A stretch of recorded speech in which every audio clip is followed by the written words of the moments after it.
नमस्कार दोस्तों, मैं मिसेस राज आपका स्वागत करती हूँ मेरे यूट्यूब चैनल पर। आज हम इस वीडियो में first revision complete teaching aptitude का अंतिम पार्ट देखने वाले हैं। इसमें देखिए जो बचे हुए 2-3 पॉइंट है उसे कवर करके हम टीचिंग एप्टीट्यूड को आज कंप्लीट कर देंगे दोस्तों।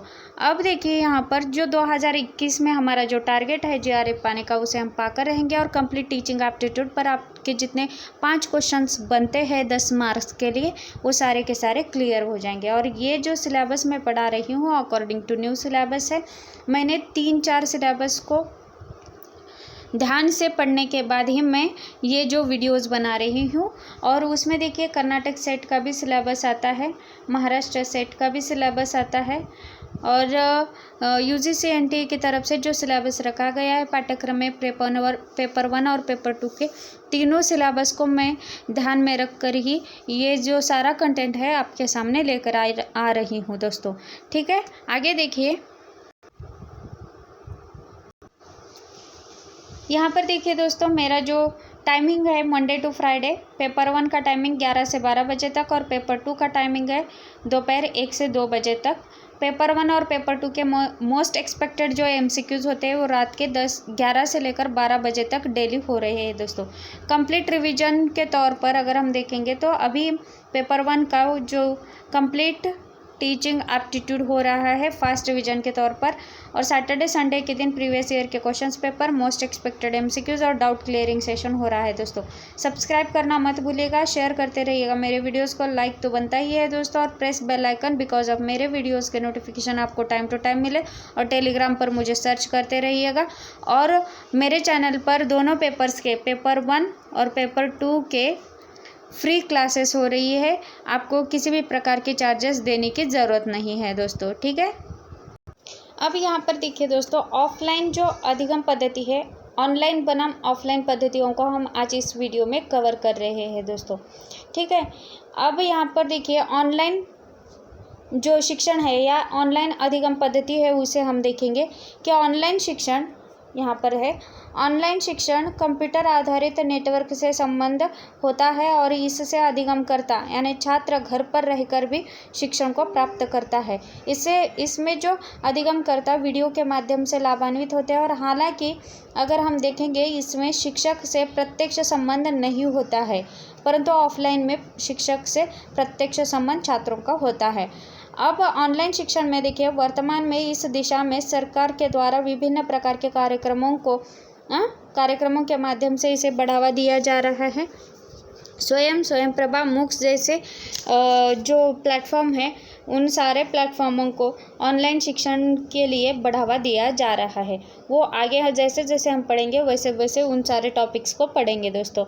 अब हम देखेंगे जो ऑनलाइन पद्धति है। ठीक है, ऑनलाइन पद्धति में जो 3-4 जो प्लेटफॉर्म्स है, जो योजनाएं हैं उन्हें भी देखेंगे, लेकिन ऑफलाइन अधिगम पद्धति यानी ऑफलाइन शिक्षण होता क्या है उसके संदर्भ में हम थोड़ी सी चर्चा करेंगे दोस्तों।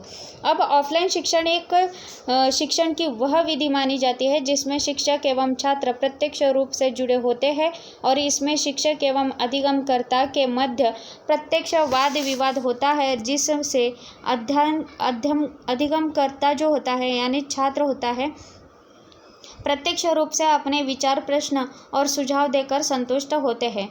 अधिगमकर्ता विभिन्न अध्ययन सामग्री को प्रत्यक्ष रूप से स्पर्श कर उससे प्रभावित होता है और इसमें शिक्षार्थी को कक्षा में शामिल होकर शिक्षण ही करना पड़ता है। अब हम देखेंगे इसमें जो पहला प्लेटफॉर्म है हमारा, जो भारत सरकार के द्वारा संचालित प्रमुख शिक्षण योजनाएं हैं, उन शिक्षण योजनाओं को थोड़ा सा हम विस्तारित रूप से देखेंगे। और अब यहाँ पर देखिए जो ऑनलाइन शिक्षण के जो लाभ होते हैं कि इसमें जो शिक्षा की गुणवत्ता में सुधार होता है, सुलभता में सुधार होता है, शिक्षा की जो कम लागत है यानी आर्थिक खर्च वो कम होता है, सामाजिक होता है, प्रशिक्षक के लिए अवसर होता है और छात्रों के लिए यहाँ पर हमें अवसर देखने को मिलता है। ई लर्निंग दूरस्थ शिक्षा का एक स्वरूप माना जाता है और जहाँ पर शिक्षा के पार्ट ट्यूटर की भूमिका का काम यहाँ पर करते हैं दोस्तों। अब हम देखेंगे स्वयं। सबसे जो पहला पॉइंट है हमारा स्वयं। स्वयं का जो शुभारंभ हुआ था तब तत्कालीन हमारे राष्ट्रपति श्री प्रणब मुखर्जी रह चुके हैं और इसकी जो शुरुआत हो चुकी थी 9 जुलाई, ठीक है, 9 जुलाई 2017 में इसका प्रारंभ हुआ था। इसके अंतर्गत शिक्षा नीति के 3 आधारभूत सिद्धांत अर्थात पहुंच, निष्पक्षता और गुणवत्ता को प्राप्त करने के उद्देश्य से इस प्लेटफॉर्म को तैयार किया गया है दोस्तों। इसका जो उद्देश्य सभी को श्रेष्ठ अधिगम साधन उपलब्ध कराना है और इसके अंतर्गत कक्षा की नींव से लेकर स्नातकोत्तर कक्षा तक या स्नातकोत्तर शिक्षा तक सभी पाठ्यक्रमों को उपलब्ध करना है। और इसका जो मोटो रहा है, मोटो स्वयं का, ठीक है, स्वयं का जो मोटो रहा है शिक्षित भारत उन्नत भारत, यह इसका मोटो है। तो एग्ज़ाम में अगर पूछा जाएगा तो स्वयं का मोटो क्या है तो आपको बताने के लिए आना चाहिए कि शिक्षित भारत उन्नत भारत, ठीक है। स्वयं में जो पाठ्यक्रम के 4 भागों में बांटे हैं इसको।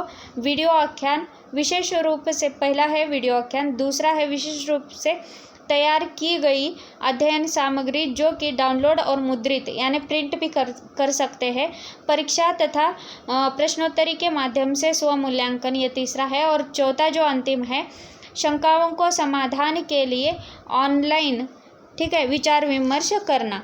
ये सारे के सारे जो तथ्य है वो स्वयं योजना के लिए बहुत ही महत्वपूर्ण है दोस्तों। और आगे देखिए यहाँ पर, अगर श्रेष्ठ गुणवत्ता की सामग्री सृजित करने तथा प्रदान करना सुनिश्चित करने के क्रम में 9 राष्ट्रीय समन्वयक नियुक्त किए गए हैं। यहाँ पर जो 9 राष्ट्रीय मतलब विद्यालय शिक्षा, विद्यालय के पश्चात की शिक्षा के लिए और स्नातक शिक्षा और स्नातकोत्तर शिक्षा के लिए स्वयं के माध्यम से अगर प्रदान करने वाले पाठ्यक्रम शिक्षार्थी के लिए निःशुल्क है। सभी पाठ्यक्रम यहाँ पर निःशुल्क है और पहले ही विश्वविद्यालय अनुदान आयोग स्वयं के माध्यम से ऑनलाइन अधिगम पाठ्यक्रमों के लिए क्रेडिट फ्रेमवर्क विनियम 2016 जारी कर चुका है। यहाँ पर स्वयं जो है मानव संसाधन विकास यानी MHRD की तरफ से और अखिल भारतीय तकनीकी शिक्षा परिषद AICTE की द्वारा स्वदेश में माइक्रोसॉफ्ट की सहायता से निर्मित किया गया है दोस्तों। माइक्रोसॉफ्ट की मदद से ही पोर्टल बनाया गया है और यह 2000 पाठ्यक्रम और 80,000 अधिगम घंटों की होस्टिंग में सक्षम है दोस्तों, जिसमें स्नातक और स्नातकोत्तर इंजीनियरिंग विधि अन्य व्यावसायिक पाठ्यक्रम शामिल है। 9वीं से लेकर स्नातकोत्तर के पूरे यहाँ पर जो कोर्सेस है उपलब्ध है और कोर्स पूरा करने के बाद कुछ शुल्क लेकर प्रमाण पत्र दिया जाएगा दोस्तों। पाठ्यक्रम से संबंधित अगर कुछ विषय है तो उसमें इंजीनियरिंग आता है, विज्ञान, मानविकी, भाषा, वाणिज्य, प्रबंधन, पुस्तकालय और शिक्षा, ये जो विषय है इस स्वयं के अंतर्गत पाठ्यक्रम से संबंधित है। और इसके जो 4 तरीके हैं, वीडियो आख्यान, अध्ययन सामग्री, ऑनलाइन चर्चा और अध्ययन सामग्री को प्रिंट कर सकते हैं, ये मैंने पहले भी बता दिया था। अब हम आगे देखेंगे दोस्तों कि स्वयं प्रभा क्या है, ठीक है। अब हमारी जो दूसरी योजना है स्वयं प्रभा,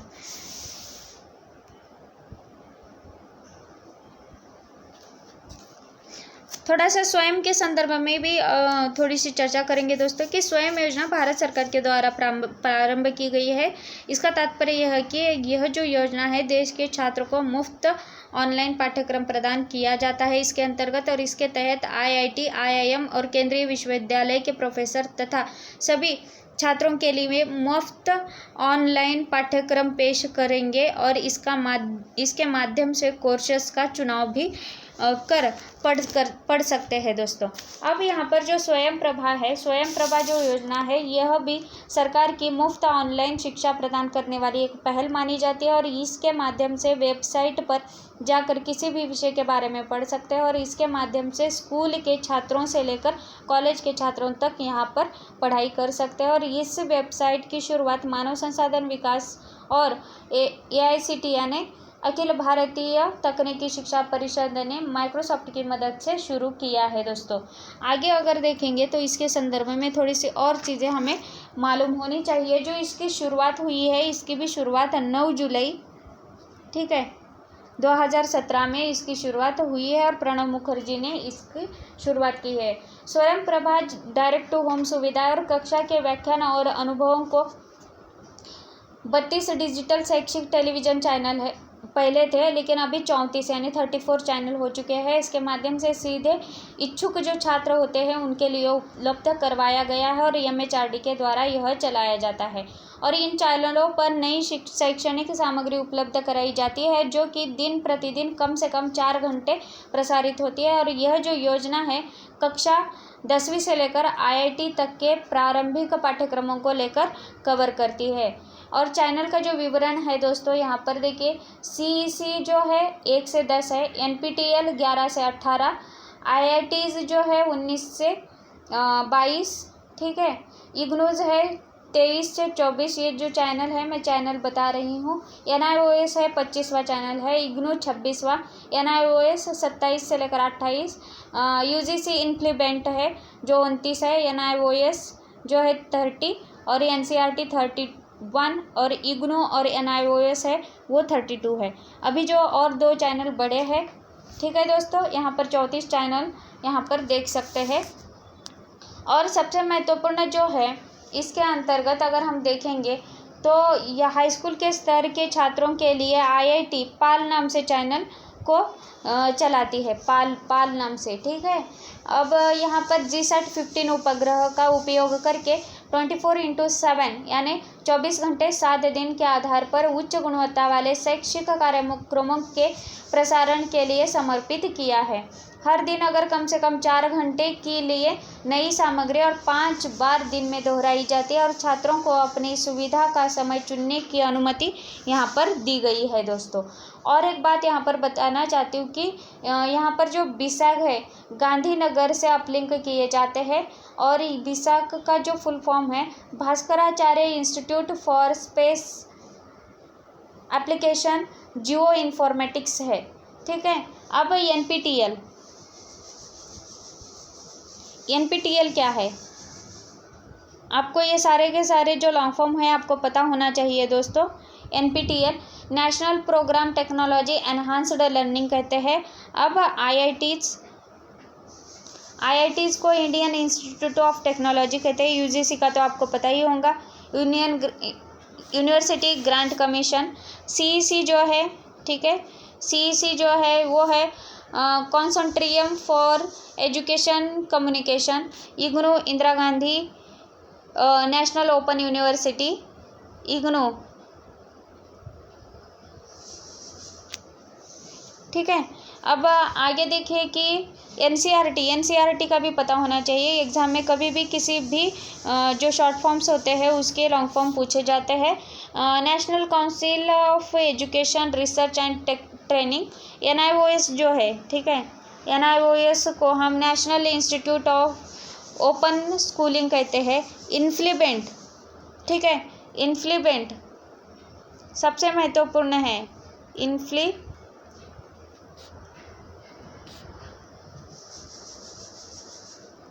ठीक है।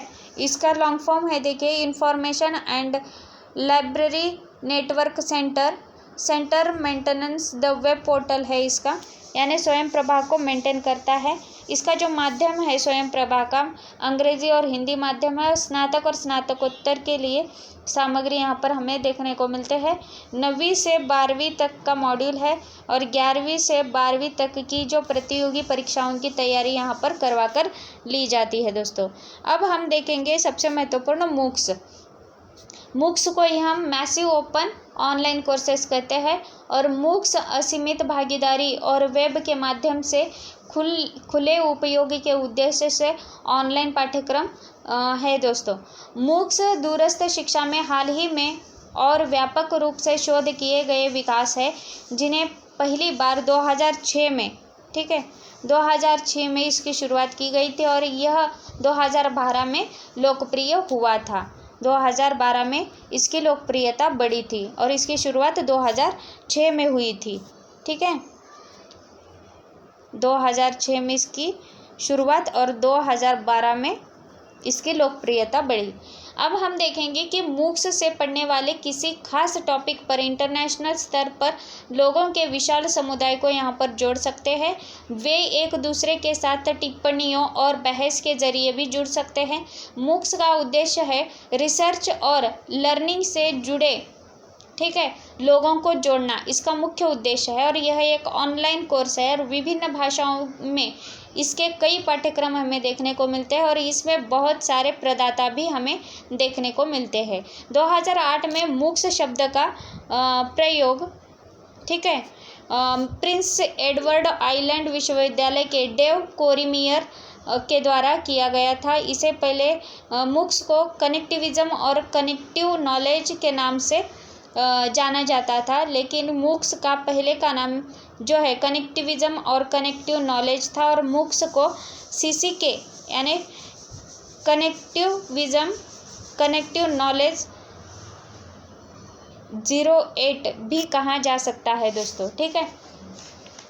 अब यहाँ पर देखिए, न्यूयॉर्क टाइम्स के द्वारा 2012 में मूक्स को मूक वर्ष बन गया था दोस्तों, यानी मूक को मूक वर्ष बनाया था। और चूँकि उडासिटी, EDX और कोर्सेरा यह जो विश्वविद्यालय वित्त से संबंधित है और यह साल पहली बार जुड़ी थी, ठीक है।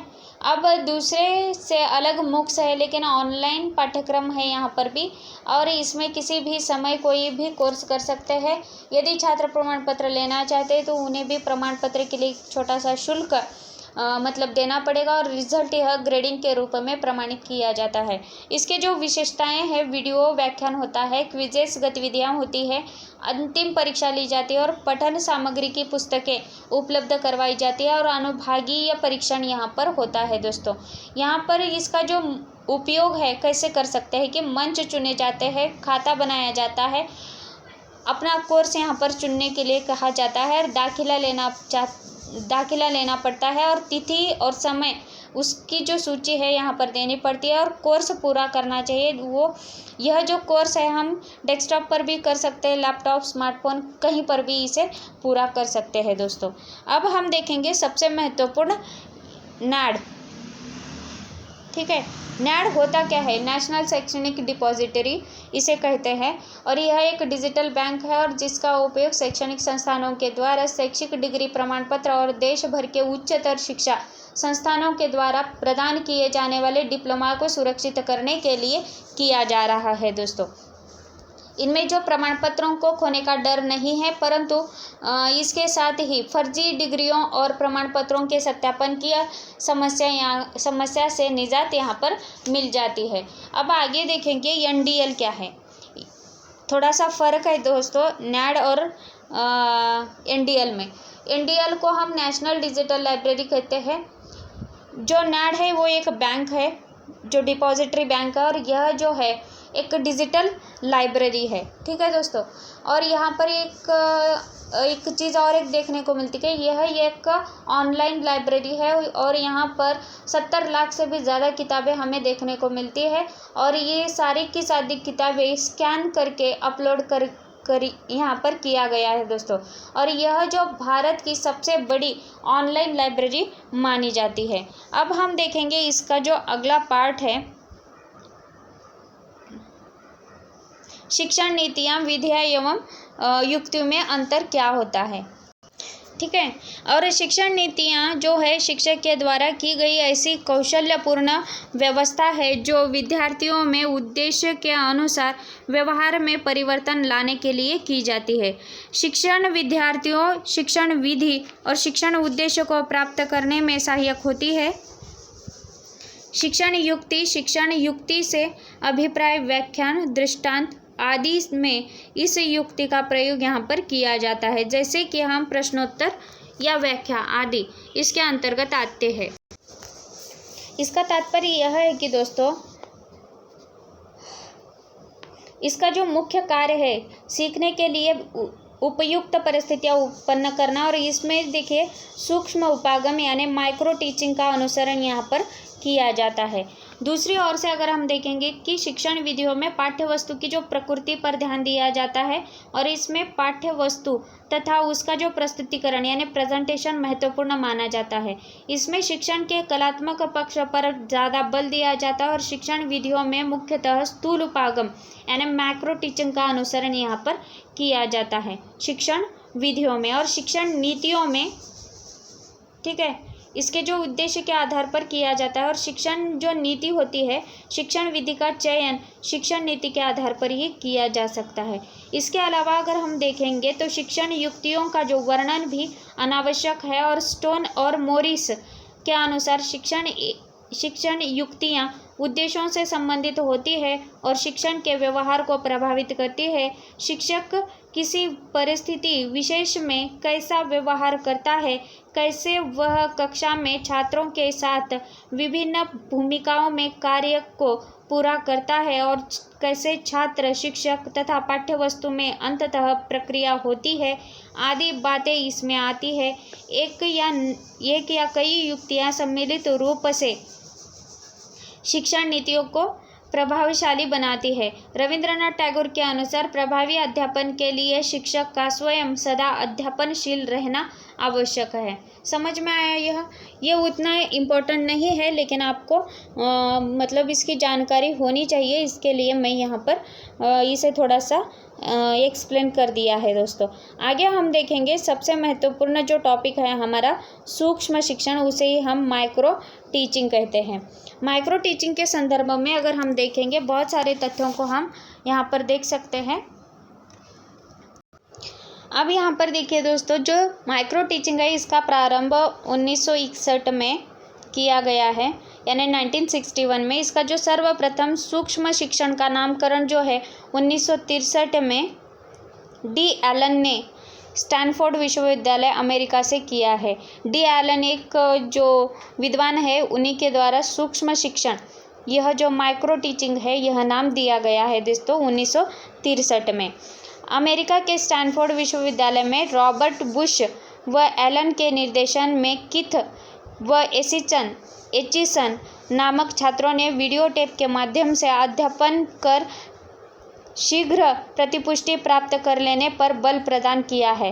हैरी गैरिसन और कैलिन बैक महोदय ने अपने प्रयासों से जो सूक्ष्म शिक्षण का प्रतिपादन किया, एक कौशल्य हेतु 5 से 10 मिनट तक की पाठ योजना इसमें तैयार की जाती है। इसमें कक्षा का जो आकार होता है 5 या 10 विद्यार्थियों के तौर पर ही यहाँ पर कक्षा का आकार होता है, यानी कि इस कक्षा में 5 से लेकर 10 विद्यार्थी ही 10 विद्यार्थियों का समावेश यहाँ पर होता है। यह एक सूक्ष्म शिक्षण है और शिक्षण का एक लघु रूप माना जाता है और ये एक प्रयोगशील विधि मानी जाती है। और जो प्रशिक्षणार्थी ट्रेनिंग के लिए ये शिक्षण कौशल है, अनुक्रम अवरोही शिक्षण संपर्क यहाँ पर होता है दोस्तों। यहाँ पर बहुत सारे विद्वानों ने अपनी परिभाषाओं को प्रस्तुत किया है, उसमें से मुझे जितने महत्वपूर्ण लगते हैं उनमें से जो पहली परिभाषा है एलन एवं यू, ठीक है, यू, इन्होंने सूक्ष्म अध्यापन नियंत्रित अभ्यास का सत्र माना है और जिससे एक विशिष्ट अध्यापन व्यवहार को नियंत्रित दशाओं में सिखाना संभव है। स्टोन तथा मोरिस के अनुसार अभ्यास की एक विधि है जिसमें अधिक नियंत्रण, प्रचुर विश्लेषण तथा प्रतिपुष्टि एक नई शिक्षण प्रणाली का प्रयोग होता है। यहाँ पर एलन के द्वारा और एक परिभाषा यहाँ पर बताई गई है, एलन, ठीक है। एलन के अनुसार सूक्ष्म शिक्षण कक्षा आकार, पाठ की विषय वस्तु, समय तथा शिक्षण की जटिलता को कम करने वाली संक्षिप्तीकृत कक्षा शिक्षण विधि है, ठीक है। इतने सारे महत्वपूर्ण जो विशेष रूप से अगर हम देखेंगे ये 3-4 माइक्रो टीचिंग के लिए यानी सूक्ष्म शिक्षण की परिभाषाएं हैं, मुझे इतनी महत्वपूर्ण लगती है इसलिए मैंने आपको बताया है। अब यहाँ पर देखिए कि सूक्ष्म शिक्षण की जो महत्वपूर्ण तथ्य होते हैं कि यहाँ पर जो सिद्धांत है, ठीक है, यह जो सूक्ष्म शिक्षण का जो सिद्धांत है मनोवैज्ञानिक दृष्टि से अगर सोचेंगे तो सूक्ष्म शिक्षण स्किनर द्वारा प्रतिपादित अधिगम सिद्धांत पर आधारित है, ठीक है, अधिगम सिद्धांत। अधिगम सिद्धांत स्किनर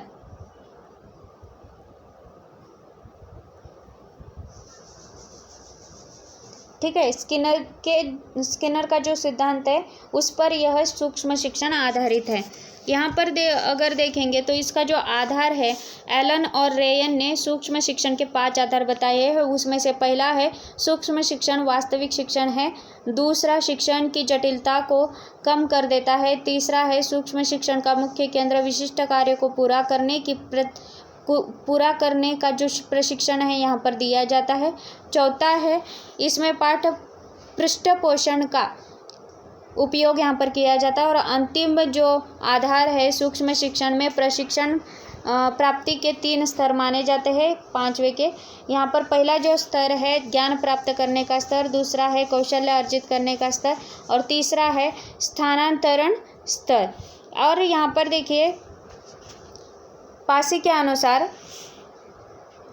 ठीक है, पासी के अनुसार सूक्ष्म अध्यापन अवधि का निर्धारण यहाँ पर उन्होंने किया है।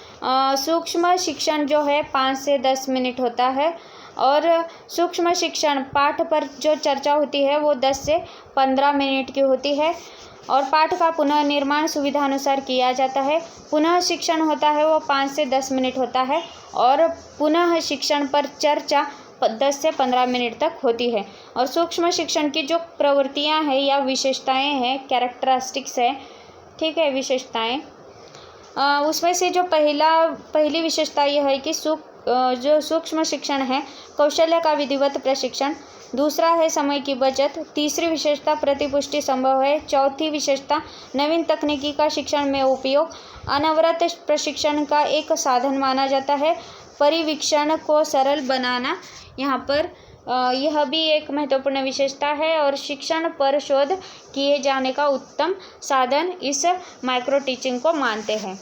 अब यहाँ पर देखिए इसके जो लाभ है यानी बेनिफिट्स, ठीक है, बहुत सारे लाभ है, लेकिन उसमें से जो महत्वपूर्ण लाभ है कि अध्यापन व्यवहार पर केंद्रित विधि है। सूक्ष्म अध्यापन प्रभावशाली रूप से प्रशिक्षणार्थी का प्रशिक्षण करती है, और सूक्ष्म अध्यापन शिक्षण की जटिलता को कम करता है।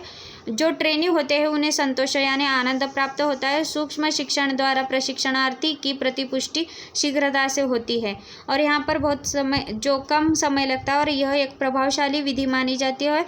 और सूक्ष्म शिक्षण सहायता से पर्यवेक्षण कार्य व्यवस्थित रूप से करने का अवसर यहाँ पर प्राप्त होता है, और व्यक्तिगत शिक्षण पर यहाँ पर बल दिया जाता है। सूक्ष्म शिक्षण से प्रशिक्षणार्थी के श्रम व समय दोनों की बचत यहाँ पर हमें होती हुई दिखाई देती है। और यहाँ पर जो सूक्ष्म शिक्षण का जो व्यवहार का लेखा जोखा यहाँ पर रखा जाता है, जिससे प्रक्रिया का विश्लेषण आसानी से किया जाता है। दोस्तों अब हम इसमें देखेंगे सबसे महत्वपूर्ण कुछ और चीज़ें हैं जो इसके दोष माने जाते हैं। इसके दोष यह है कि बहुत ही कम समय में ज़्यादा से ज़्यादा टॉपिक को समझाना थोड़ा सा कठिन कार्य है। तात्पर्य यह है कि सूक्ष्म शिक्षण को अध्यापक प्रशिक्षण और विशेषताएं शिक्षण कला के अभ्यास क्षेत्र में अपेक्षाकृत एक नवीन प्रयोग अथवा नवाचार यानी इनोवेशन के रूप में देखना चाहिए। यह जो अध्यापकों को शिक्षण कौशल्य का अभ्यास कराने हेतु अपनाई गई एक प्रशिक्षण तकनीकी है, यानी ट्रेनिंग टेक्निक है यह एक, और ये टीचिंग टेक्निक्स नहीं है। ठीक है, ये फ़र्क आपको समझना चाहिए। और सूक्ष्म शिक्षण पाठ की समाप्ति के तुरंत बाद ही अध्यापक को उनका जो शिक्षण कैसा रहा इस बात की जानकारी मिल जाती है, और यह इस प्रकार की जानकारी पर्याप्त प्रतिपुष्टि प्रदान करने में काफ़ी सहायक होती है। दोस्तों शिक्षण कार्य में अनेक अति विशिष्ट कौशल्यों का यहाँ पर समावेश किया जाता है। परंपरागत शिक्षण प्रशिक्षण के द्वारा इन कौशलों में प्रवीण होना संभव नहीं है,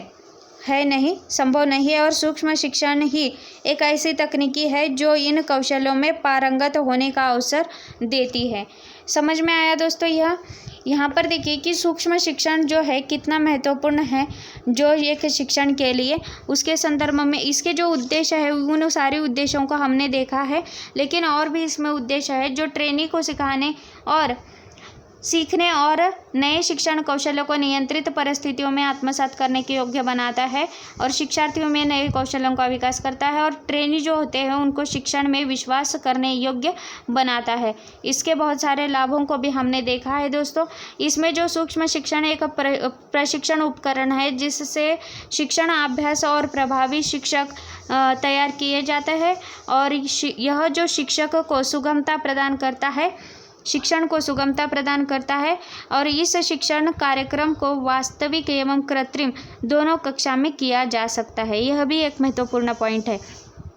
सूक्ष्म शिक्षण का तात्पर्य यह है कि दोस्तों, ठीक है, सूक्ष्म शिक्षण का एक नवीन अनुसंधान माना जाता है जिसमें एक समय में एक ही शिक्षण कौशल्य को चुना जा सकता है और यह जो शिक्षक के व्यवहार को निश्चित उद्देश्यों के अनुसार ढालने में सहायक होता है और इस प्रक्रिया का उपयोग किया जा सकता है। शिक्षक अपनी कक्षाओं में रोचकता, ठीक है, आनंदपूर्णता और उद्देश्यपूर्ण एवं ज्ञान की प्रयोगशीलता के रूप में बनाने में समर्थ होते हैं और यह एक प्रशिक्षण तकनीकी है और इसे किसी भी स्थिति में, ठीक है, किसी भी स्थिति में शिक्षण तकनीकी समझना उचित नहीं है।